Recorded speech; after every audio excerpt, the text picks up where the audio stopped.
ಮಾಡಬೇಕು. ನಿನ್ನ ಸುಖ ಸಂತೋಷವನ್ನ ಕಣ್ಣಾರೆ ನೋಡಬೇಕು ಅಂತ ಹೇಳ್ತೀವಿ ವಿನಃ ನಿನ್ನನ್ನು ದೂರ ಮಾಡ್ಬೇಕಂತ ಅಲ್ವೋ? ನಮ್ಮ ಉದಯ ಎಂದಾದರೂ ಒಂದು ದಿನ ನಿನಗೆ ಸರ್ಕಾರಿ ನೌಕರಿ ದೊರಕಿದೆ. ಇದೇ ಖುಷಿಯಲ್ಲಿ ಮೊದಲ ಕಾರ್ಯವನ್ನು ಮುಗಿಸಿದ ಒಪ್ಪಿಕೋ. ಅಣ್ಣ, ನಾನು ಹುಡುಗಿಯನ್ನು ಮನಸಾರೆ ಇಷ್ಟಪಟ್ಟೆ. ಆದರೆ ವಿಧಿಯಾಟಕ್ಕೆ ಬಲಿಯಾಗಿ ನನ್ನನ್ನು ಒಂಟಿಯಾಗಿ ಮಾಡಿಬಿಟ್ಟು ಒಂಟಿಯಾಗಿ ಮಾಡಿಬಿಟ್ಟು ಅಂದೇ ತೀರ್ಮಾನ ಮಾಡಿದೆ, ಎಂದು ನಾನು ಮದುವೆ ಆಗಲ್ಲ ಅಂತ. ಏನು ಹೇಳುತ್ತಿರುವೆ ನೀನು? ಹೌದಣ್ಣ. ಉದಯ, ಈ ವಿಷಯ ನಮಗೇಕೆ ತಿಳಿಸಲಿಲ್ಲ? ನಾವು ನಿನ್ನ ಪಾಲಿಗೆ ಸತ್ತು ಹೋಗಿದ್ದೇವೆಂದು ತಿಳಿದುಕೊಂಡಿದ್ದೀವಿ. ಆಗಲ್ಲ ಅಣ್ಣ,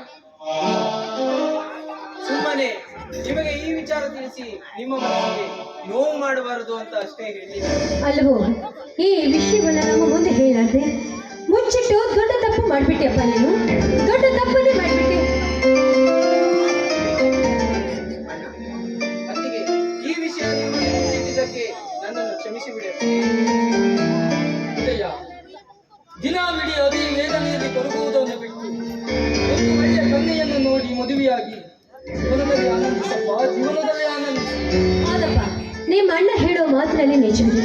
ಎಷ್ಟು ದಿವಸ ಅಂತ ಒಬ್ಬಂಟಿಯಾಗಿರ್ತೀಯ? ಯಾವುದಾದ್ರೂ ಒಂದು ಮದುವೆ ಮಾಡಿಕೊಂಡು ಸುಖವಾಗಿ ಸಂತೋಷವಾಗಿರು.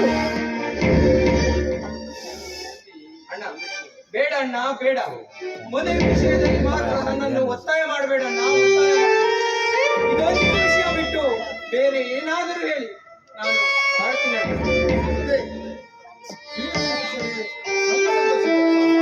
ನಿನ್ನ ಸಂತೋಷಕ್ಕೆ ನಾವೆಂದಿಗೂ ಅಡ್ಡಿಪಡಿಸಲಾಗಲ್ಲ. ಆಯ್ತು, ಬಿಡುವುದಿಲ್ಲ. ನಿನಗೆ ನೋವಾಗುತ್ತದೆ ಅಂದ್ರೆ ನಾವು ಒತ್ತಾಯ ಮಾಡುವುದು. ನನ್ನ ತಮ್ಮ ಉದಯ ಹಸಿದು ಬಂದಿರು. ಬೇಗ ಊಟದ ವ್ಯವಸ್ಥೆ ಮಾಡಿ, ಎಲ್ಲರೂ ಒಟ್ಟಿಗೆ ಊಟ ಮಾಡಿ. ಕೈಕಾಲು ಮುಖ ತೊಳ್ಕೊಂಬಲ್ಲಿ ತಟ್ಟೆ ಹಾಕಿ. ಸರಿ.